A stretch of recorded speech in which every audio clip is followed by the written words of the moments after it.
और पूरी तरह से लोकसभा या राज्यसभा पर भी लागू होगा। लेकिन जम्मू कश्मीर के लिहाज से महिला आरक्षण या महिलाओं को आगे बढ़ाने की कितनी ज़रूरत है?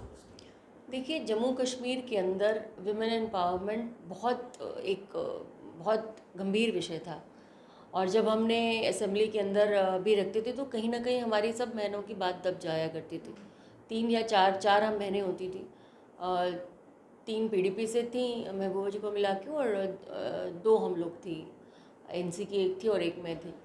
तो काफ़ी हद तक हमें ऐसे लगता था कि बहुत सारी इतने लोगों के सामने या इतने जब एमएलएज आपके, तो आपकी बात जो है प्रखर करके वो दबा दी जाती है, या उसको प्रखर करके उसको इतना नोटिस में नहीं लिया जाता। आज इसका ये अनुभव रहेगा कि अगर आपकी 90 सीट्स हैं जो आपकी फर्दर असेंबली में, उसके अंदर 29 आपकी विमेन रिजर्वेशन के साथ वो महिलाएं जब आएंगी तो एक एक मजबूती आएगी, एक आवाज़ बुलंद होगी, लॉज बनेंगे। आपके इतने समस्याएं हैं महिलाओं की जिसके ऊपर जूझना पड़ता है दिन पर दिन, उनके ऊपर एक लॉज बनेंगे, हम लॉज इम्प्लीमेंट करवाएंगे, हम रिफॉर्म्स लाएंगे। ठीक है, मुखबिंदु से कुछ ऐसी बातें या उनके मैनिफेस्टो में कुछ ऐसी बातें होंगी जिसमें महिलाओं के अधिकारों की बात होगी, और जो कुछ कहीं ना कहीं डगमगा रही है भाजपा की नैया, वो थोड़ी आपके द्वारा पार की जाएगी। देखिए, भाजपा की नैया कभी नहीं डगमगाती है, मुझे लगता है पूरे देश के अंदर। और ख़ासकर अगर देखा जाए तो सबसे ज़्यादा रिफॉर्म्स जो हैं प्रधानमंत्री जी के इन 9 सालों में हुए हैं। महिलाओं को लेकर खासकर सिलेंडर्स की बात करें, उज्ज्वला योजना की बात करें, बेटी बचाओ बेटी पढ़ाओ की बात करें, या फिर सुकन्या समृद्धि योजना की बात करें। बेटियों को 3 तलाक भी एक ऐसा इशू था जिसका जो वोट बैंक से कंसोलिडेट ही नहीं था, लेकिन फिर भी प्रधानमंत्री जी ने न्याय देने के लिए सबको, समाज में हर महिला को, हर वर्ग को न्याय मिले, इसीलिए उसको लाया गया। और अब बहुत सारी ऐसी बहनें हैं जो प्रताड़ित होती थी, इस वजह से वो कहीं ना कहीं अब संतुष्ट है कि नहीं, हमें अब ऐसा एक प्रधानमंत्री है जो महिलाओं को आगे रखकर जो है वो आगे। महिला आरक्षण बिल को जो है भारतीय कैबिनेट ने मंजूरी दे दी है, जिसके बाद ये कयास लगाए जा रहे हैं कि राजनीतिक तौर पर अब महिलाएं जो है वो मजबूत महसूस करेंगी। महिलाओं की आवाज़ जो है वो आरक्षित होकर तमाम जो संसद के जो सांसद हैं उनके सामने गूंजेगी, और महिलाएं अपने अधिकारों के लिए स्वयं जो है एक सांसद के रूप में शपथ लेंगी। क्योंकि 33% आरक्षण की जो बात है वो लगातार की जा रही थी, लेकिन ये पहली बार हुआ है कि मोदी सरकार के कार्यकाल में इस तरह का विधेयक जो है वो कुछ समय के बाद पारित होने वाला है। और प्रधानमंत्री इसको सामाजिक जिम्मेदारी भी देख रहे हैं और सामाजिक न्याय के रूप में भी देख रहे हैं। पूर्व मंत्री प्रिया सेठी जी मेरे साथ हैं, जो लगातार इस मामले को लेकर जम्मू कश्मीर में भी अपनी आवाज़ बुलंद करते रही हैं। वहीं तमाम महिला नेताओं के साथ मुलाकात करते हुए यही कहते हैं कि आखिरकार महिलाओं को आरक्षण क्यों मिलना चाहिए और क्यों बड़ी जिम्मेदारी मोदी सरकार की बनती है। तो प्रिया जी, कैसे देखते हैं कि ये मोदी सरकार का ही एक बड़ा कदम हम मानते हैं कि जिस तरह से एक बड़ी मांग थी वो अब पूरी होने जा रही है? बिल्कुल। महिला रिजर्वेशन जो बिल कल जो कैबिनेट पे टेबल हुआ है और उसको सब मंजूरी दे दी है, आज पार्लियामेंट के अंदर उसको टेबल होगा। तो एक गणेश चतुर्थी की सबसे पहले सबको बहुत बहुत बधाई है, समस्त देशवासियों को। एक ऐसा पर्व है जिस पर्व के ऊपर महिला शक्ति को कहीं ना कहीं एक संभावित तौर पर अग्रसर अगली पीढ़ी में खड़ा होने का मौका मिलेगा।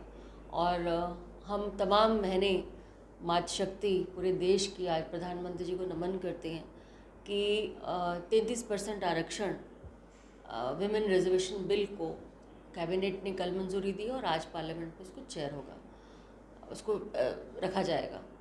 एक बहुत बड़ा निर्णय है जो बहुत सारी राजनीतिक पार्टियां जिन्होंने रोड़े अटकाने की कोशिश की थी पिछले काफ़ी सालों से इसका होता था। और ये भी हुआ है कि जो लोकसभा में उसको कहीं ना कहीं उसको एक्टिव नहीं किया गया था। वो बिल जो है अपनी मौत खुद मर गया था। कैबिनेट को हुआ, एक कमेटी बनाई गई, कमेटी ने रिपोर्ट दी, रिपोर्ट देने के बावजूद भी वो उस तरह से महिलाओं के प्रति नहीं और अधिकारों के प्रति। बिल्कुल।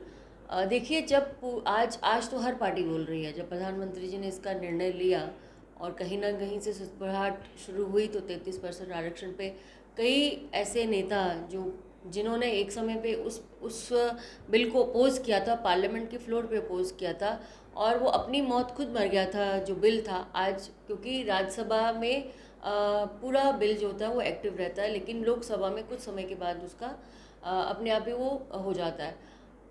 एक्टिव रहने के बाद आज प्रधानमंत्री ने पुनः से जो 108 अमेंडमेंट है कॉन्स्टिट्यूशन के, उसके तहत इसको लाया है। और मुझे बहुत खुशी है, बहुत गर्व की बात है कि आज बहुत सारी बहनें, बहुत शक्तिवान बहनें, बहुत समर्थ बहनें पूरे देश का नेतृत्व, जब वो घर का नेतृत्व करती हैं, a good home maker can be a good nation maker also.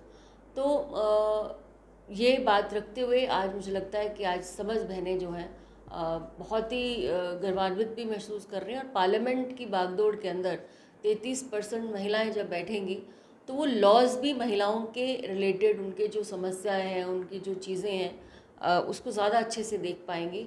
और पुनः से मैं अपने प्रधानमंत्री श्री नरेंद्र भाई मोदी जी को, उनकी पूरी टीम को और ख़ासकर इस देशवासियों को कि एक बहुत बड़ा एक तोहफा जो है प्रधानमंत्री जी ने हम सब बहनों को दिया है। विधानसभा में खुद बैठी हैं, एक मंत्री के तौर पर आपका कार्यकाल रहा, जम्मू कश्मीर में कितनी ज़रूरत समझती रही कि ये इस तरह का बिल है, क्योंकि ये विधानसभा पर भी लागू होगा और पूरी तरह से लोकसभा या राज्यसभा पर भी लागू होगा, लेकिन जम्मू कश्मीर के लिहाज से महिला आरक्षण या महिलाओं को आगे बढ़ाने की कितनी ज़रूरत समझती है?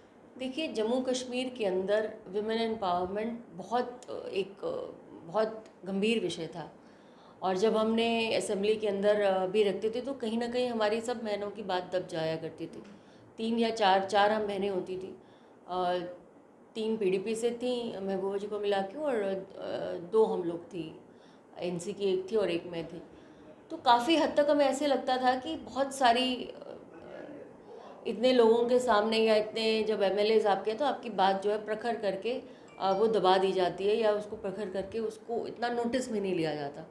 आज इसका ये अनुभव रहेगा कि अगर आपकी 90 सीट्स हैं जो आपकी फर्दर असेंबली में, उसके अंदर 29 आपकी विमेन रिजर्वेशन के साथ वो महिलाएं जब आएंगी तो एक मजबूती आएगी, एक आवाज़ बुलंद होगी, लॉज बनेंगे। आपके इतने समस्याएं हैं महिलाओं की जिसके ऊपर जूझना पड़ता है दिन पर दिन, उनके ऊपर एक लॉज बनेंगे, हम लॉज इम्प्लीमेंट करवाएंगे, हम रिफॉर्म्स लाएंगे महिलाओं को लेकर। बहुत बहुत एक मुझे लगता है एक बहुत अच्छा एक रहा है, कदम रहा है प्रधानमंत्री जी का, और ये सोच रही है। और आज की नहीं, बहुत सालों से थी। मुझे लगता है कि आज बड़ी सारी पार्टीज इसको अपने साथ लेने की कोशिश करेंगी। कांग्रेस कहेगी कि हमने कहा, दूसरी पार्टीज कहेंगी कि हमने कहा, लेकिन अगर सच्चाई से इसको इम्प्लीमेंट कराना होता तो ये कब का 1989 में पहली बार ये टेबल हुआ था और पहली बार इसके ऊपर संज्ञान लिया गया था। 1992 में इसको पार्लियामेंट में लाया गया था। तो तब से अब तक बहुत ज़्यादा एम्पावर्ड वुमेन जो है आपने देखी होती, लेकिन क्योंकि लाया तो गया, लेकिन मंशा थी कि हम सब लोगों को साथ लेके चलें और दूसरी पार्टियों को नाराज़ ना करें। तो आज वो परिस्थिति नहीं है। आज प्रधानमंत्री जी ने बहुत अच्छे तरीके से कैबिनेट में इसको लाया भी है और रिजर्वेशन के लिए इसको आगे भी साइलेंट किया। वोटर माना जाता है, और बिहार की राजनीति पर आती हूँ, वहाँ पर कहा जाता है कि नीतीश कुमार की नैया हमेशा साइलेंट वोटर ने ही पार लगाई है। जिस तरह से वो लगातार शराबबंदी के कानून लेकर आए, जो भी महिलाओं के हित में उन्होंने काम किए। आपको लगता है कि जब इस तरह की रिजर्वेशन की बात होगी तो प्रिया सेठी के मुखबिंदु से कुछ ऐसी बातें या उनके मैनिफेस्टो में कुछ ऐसी बातें होंगी जिसमें महिलाओं के अधिकारों की बात होगी, और जो कुछ कहीं ना कहीं डगमगा रही है भाजपा की नैया, वो थोड़ी आपके द्वारा पार की जाएगी? देखिए, भाजपा की नैया कभी नहीं डगमगाती है, मुझे लगता है पूरे देश के अंदर। और ख़ासकर अगर देखा जाए तो सबसे ज़्यादा रिफॉर्म्स जो हैं प्रधानमंत्री जी के इन 9 सालों में हुए हैं। महिलाओं को लेकर खासकर सिलेंडर्स की बात करें, उज्ज्वला योजना की बात करें, बेटी बचाओ बेटी पढ़ाओ की बात करें, या फिर सुकन्या समृद्धि योजना की बात करें। बेटियों को 3 तलाक भी एक ऐसा इशू था जिसका जो वोट बैंक से कंसोलिडेट ही नहीं था, लेकिन फिर भी प्रधानमंत्री जी ने न्याय देने के लिए सबको, समाज में हर महिला को, हर वर्ग को न्याय मिले, इसीलिए उसको लाया गया। और अब बहुत सारी ऐसी बहनें हैं जो प्रताड़ित होती थी, इस वजह से वो कहीं ना कहीं अब संतुष्ट है कि नहीं, हमें अब ऐसा एक प्रधानमंत्री है जो महिलाओं को आगे रखकर जो है वो आगे अग्रसर कहता है। और मुझे लगता है कि रिफॉर्म्स की बहुत ज़रूरत है अभी भी, जिस तरह से उन्होंने लाया है और भी बहुत ज़रूरत है। और जब जब इश्यूज़, जैसे जैसे इश्यूज़ आएंगे, स्पोर्ट्स में है आपका, बेटियां आगे आनी चाहिए, आपके चीज़ें और आगे आर्मीज़ में हैं, कहीं और ऐसी जगहों पे हैं जहाँ पे बेटियों को एक अलग स्थान मिलना चाहिए, वो भी समय समय पे मिल रहा है। लेकिन और प्रखर तरीके से जो है जम्मू में बेटियां, पूरे देश के अंदर जो बेटियां हैं वो अग्रसर रहेंगी। देखिए, साफ तौर पर जब अधिकारों की बात होती है तो प्रिया जी पीछे नहीं रहती हैं, सबसे आगे रहती हैं और भाजपा ने इसी के तहत मंत्रिमंडल में इनको शामिल किया था। सरकार महबूबा मुफ्ती के साथ बनाई थी, लेकिन कहीं न कहीं भाजपा की आवाज़ और जम्मू की जनता की आवाज़ें बनती हुई नज़र आई थी। लेकिन इस समय खुशी की लहर है पूरे भाजपा के खेमे में, क्योंकि